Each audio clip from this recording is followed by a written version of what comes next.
Make our ears attentive to your wisdom, and incline our hearts to understanding. We cry out for insight and raise our voices for understanding. Surely if we seek it like silver and search for it as treasure, we will find the knowledge of God. Amen.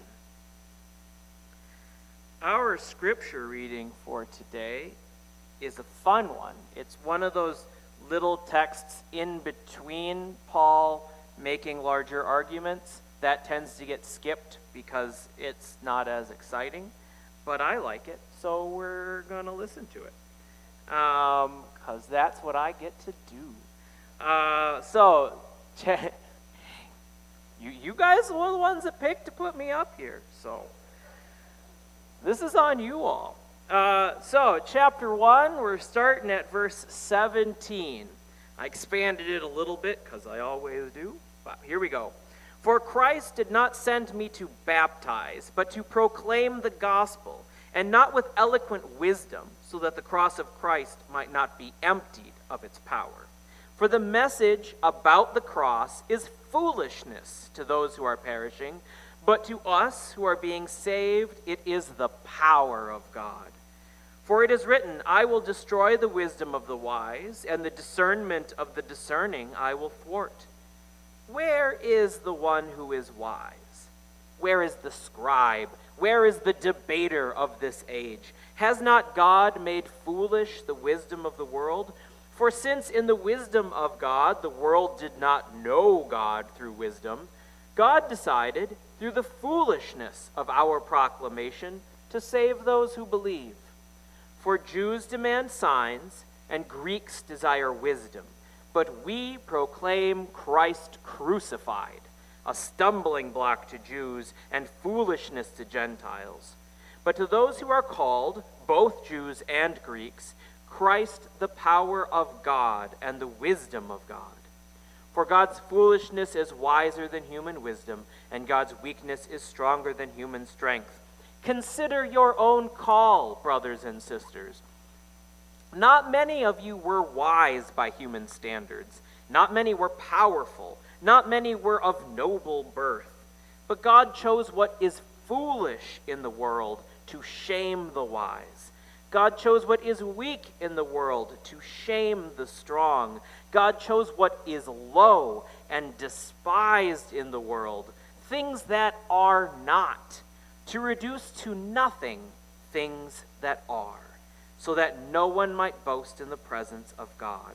He is the source of your life in Christ Jesus, who became for us wisdom from God, and a righteousness, and sanctification, and redemption, in order that, as it is written, let the one who boasts boast in the Lord. When I was in high school, it's been a few years now, but I went to Cannon here, and I was on the speech team. And my sophomore year on the speech team, I did a category called, it's shorthanded as just poetry, but serious interpretation of poetry. So not funny stuff, but like serious, meaningful things. We walked out in front of the group. All right, I've been practicing doing this for a while. We walk out in front of the group, and we give a little intro about what it is that we're going to be reciting or reading, and then we perform it. Okay. And in my intro, I did a poem by Walt Whitman. I don't know if people here are poetry fans. He's an American author, part of the Transcendentalist movement. Kind of a weirdo, but most of them are. He's most famous for "Oh Captain, My Captain," right? If anyone's heard that, or if you've ever watched Dead Poets Society, great movie. But all that aside, I did one alternately titled "Bardic Symbols" or "Along the Shores of Paumanok," which means nothing. But as an intro, I actually used a little chunk of this reading. I thought what was beautiful was, for God chose what is foolish in the world to shame the wise, what is weak in the world to shame the strong, what is low and despised, and the things that are not to reduce to nothing the things that are. That was my introductory line. because the whole poem is him walking along the shore and realizing simultaneously, looking out at everything, how meaninglessly small human beings are, and simultaneously how incredibly important and powerful we are, right? So it's this kind of weirdness that is the human experience of being one of billions of people in the world who can't change anything no matter how much we try, and at the same time, look at what human beings have done with the world that nothing else has. I appreciate that kind of contradiction, right? A lot of people don't like contradiction, I have discovered. That foolishness of things that don't make kind of clear sense bothers people a lot. And it did going all the way back, which is, you're in good company if you don't like things to be confusing and irrational. The problem is, no matter how hard we try, this doesn't make logical sense. The endeavor that we are on is not easily, rationally explainable in any way. And there have been countless ages of people trying to make sense out of it. That in the first century, going all the way back, there were groups of people trying to compare Christianity to popular Greek philosophy and show all the parallels about how sensible this is in the context of, like, especially Neoplatonic thought. Like, Platonic thought and Christianity got along very, very well if you read early church fathers. Paul does not have time for that. I was about to say nonsense, but he doesn't have time for that sense, is, I guess, the better way of putting it. Because he knows this doesn't make sense. And if we try to make it all clear and rational and sensible, we're losing all the power and mystery that's in it. We're giving up the beauty of it. Because just like poetry, just like beauty, when you try to reduce it to measurable mathematical values, it loses all of its punch. Now, there's a lot of directions to go with that realization. I think to list off a few places, I think the contemporary church, capital C, big church, we have to recognize that we're never going to argue or debate people into faith. Do you ever hear all the debates and stuff out there that go on? No one is here because you heard a totally rational argument on behalf of Christianity and thought, oh, obviously, it's just like some kind of math equation, and now that I understand that, I'm going to show up here every morning and dedicate to living my life in this particular... Nobody comes to faith that way. I don't know of anybody that has, at least. I'm sure out there somewhere, someone kind of thought about it that way, but this is an experience, right? This is something we grow up with. This is something that powerfully affects us in some way, and so we end up coming into it. This is something we see value and beauty and power in. Personal power, I hope not like force might power, I hope, at least. I know some people have done that, but that's still missing the point. We can't argue people into faith because you can't use rational arguments to make sense out of this, which is why apologetics is entirely a waste of time in my mind. At best, it's helping us try to make sense of the garbledy thoughts in our own heads, but more often than not, it just makes the whole endeavor we're on seem like a joke. I also think it's important for us to recognize that the church collectively is not meant to be a place for sensible people. Hold with me for a second. I see the faces. I have been accused of being a sensible person myself. And so I have to break from that occasionally. Read this sometime, and tell me that the early church was made up of calm, rational, well-educated, sensible people with well-invested 401ks, and you know what I mean? Like, read this and tell me that, because none of them are. They're all poor farmers or fishermen or slaves or prostitutes, or it's all the people at the bottom largely that don't have their lives put together very well. And the few that do, give up all of that. The few that have their lives together, that Zacchaeus, everybody's heard Zacchaeus, right? The tax collector guy, and Jesus meets with him and suddenly he's like, I am paying back everybody everything, right? He gives up all of it when he comes to it. The most irrational choice that he could make. Because that's what this is about. This isn't supposed to be a comfortable, safe, appropriate place for us to dress nicely and calmly stand in line in turn for eternity, right? Like that's not what this is meant to be. It's meant to be a place for losers. We're the losers, all right?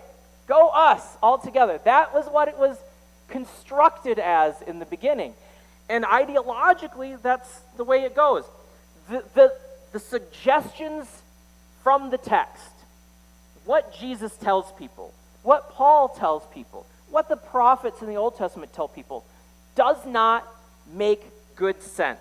We're going to do a quick run-through of some teachings, all right? And you tell me if we've all been taught how to make sense out of these, and I think we need to step back for a second and say, oh, that's us desperately trying to hold on to the ability to be good, calm, rational, sensible people and do this. So we're going to look at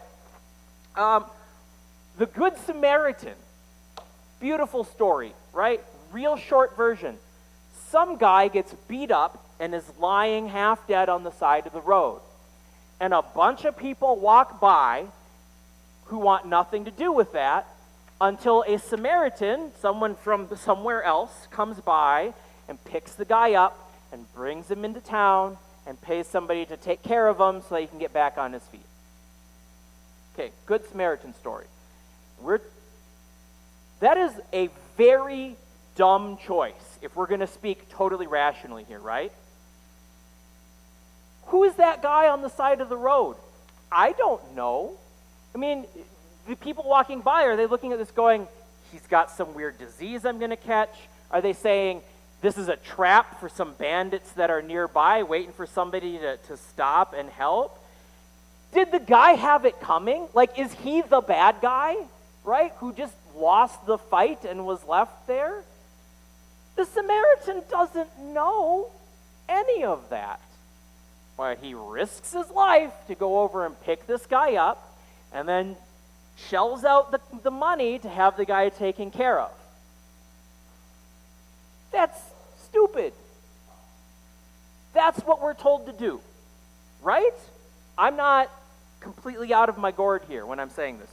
Prodigal son. Everyone loves the story of the prodigal son, right? 2 kids. One of them's like, hey, Dad, I want my inheritance now so I can go do stuff. Makes Dad sell off his chunk of the farm, give him the money. He moves far away, loses all of his money, ends up feeding pigs, which is real bad if you're a Jewish peasant, right? Decides, okay, I'm going to go back home because I might not, be the inheritor of the household, but I'm going to live better than I'm living here. Runs back home to Dad, and what does Dad do? Runs out, puts new clothes on him, throws a big party that he returned. And then his brother is like, Dad, this guy wrecked your farm and got rid of a whole bunch of our inheritance money, like collectively, estate, and wasted his life for years doing stupid stuff and came back and you're rewarding him? And Dad's like, well, yeah, because my kid, he was dead and he's alive, right? He came back. It's loving embrace. If we're talking rationally, isn't his brother kind of right?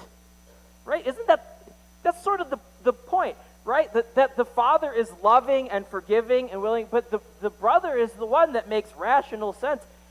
He insulted you, he wasted all of our money, and now he came back and you're throwing a party for him? I don't get parties. I'm the guy that goes to work every morning on time and is established. I have my house and my retirement funds and my, solid health insurance.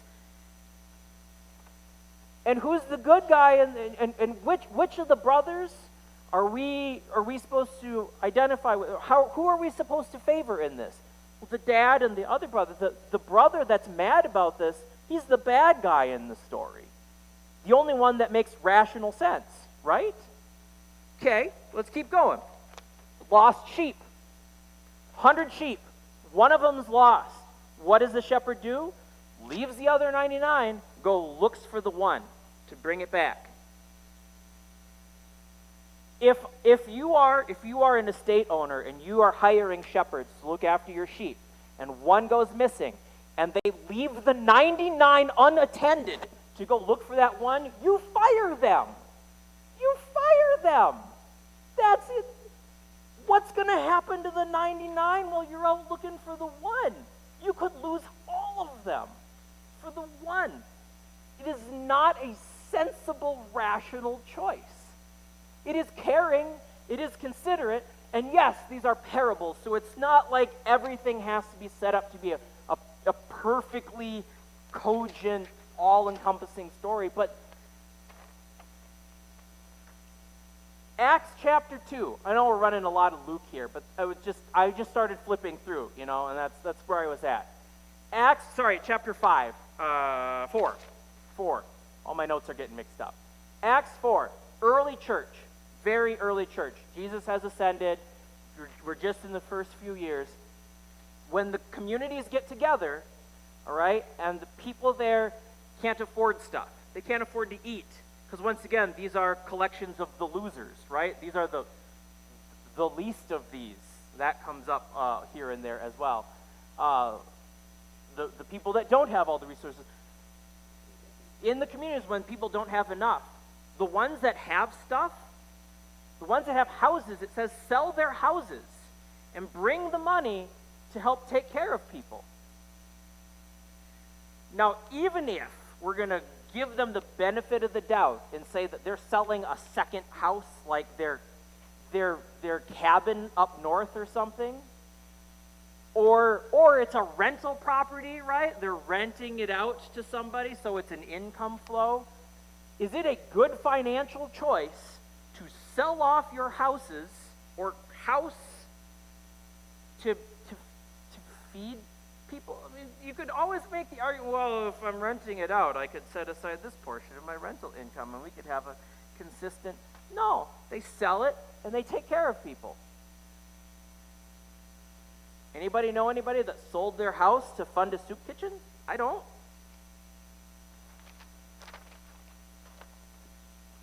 I'm not making the stuff up. Like, these are the stories in here. And we've all heard lots and lots of sermons advocating we do this stuff, and somehow every time I write one of those or we hear one of those, it comes out so tame. It comes out so tame. It's this fluffy, feel-good, we need to care about people and take care of them.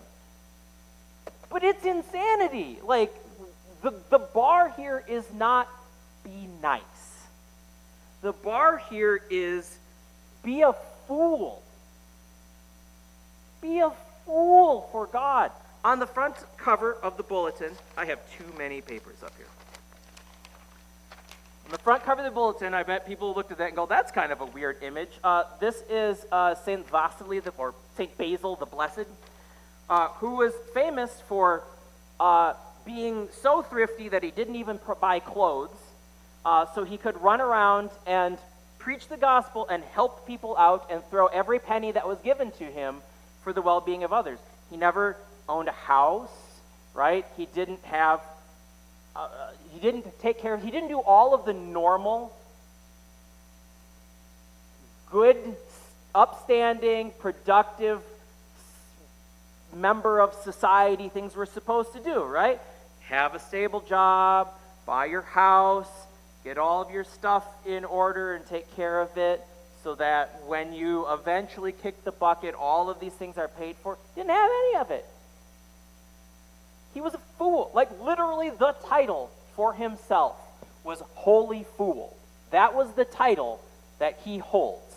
Holy Fool. And there's actually a number of people in the early church with that title, Holy Fool, because they give up all of their stuff to take care of people, because they take it seriously.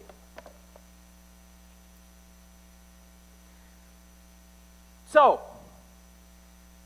we are not here to learn to live safe, comfortable, well-structured, organized lives. We're here, if we are taking this seriously, if we are taking this guy seriously, sorry, that was the only Jesus image I could see in here. We're here to learn to be idiots. To give up the stuff that we have, to endanger ourselves financially, to endanger our lives very literally, to endanger our respectability, all of that, to throw all that out the window to make the world a better place for people. Because that's how we show love for God. What's in here? Not saying I do a good job of it either. This is not me being too hypocritical here. I get it. I'm not good at this either. That's what we're learning. That's what we're supposed to be growing into. So if you want a place to go to learn to be so that you can be a good, respectable, established citizen that does all of your, then this isn't the right place for you. Christianity is not the right religion for you. If you want to be a fool who gives it all up to show your love for God and neighbor, then welcome to the circus, I guess. Because that's what we are. That's what Paul called himself. That's what we're here to do. That's uncomfortable. That's not how we have, I think, generally viewed ourselves for a very, very long time. But I'm not digging too hard to find examples. So maybe at some point, if you have time, go back to some of these stories and consider reading them like you're taking them seriously. Consider for a moment how radically different our lives would look if we genuinely took the suggestions of these parables, of these teachings. And I say that because I think the world needs that. The world needs more fools. Don't get me wrong. There's nothing wrong with being smart. I am an academic person at heart. I got a full ride to college. I got a full ride to grad school. I do Excel spreadsheets for fun. There's nothing wrong with being smart or anything like that. The world needs good people. The world needs fools. There's lots of smart people out there, and sometimes they do great things, and sometimes they make the world a whole lot worse, right?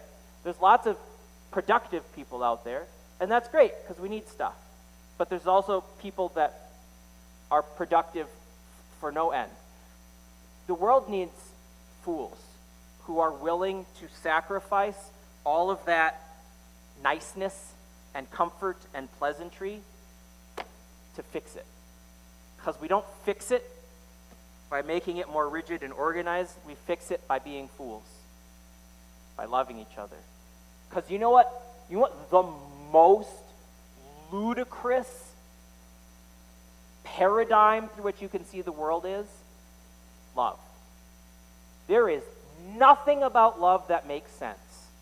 And if you try to tell me that it does, you have a very steep hill to walk up here, right? Most of you have loved people in your lives. Don't tell me that that always made sense. Don't tell me they always deserved it, because none of us do.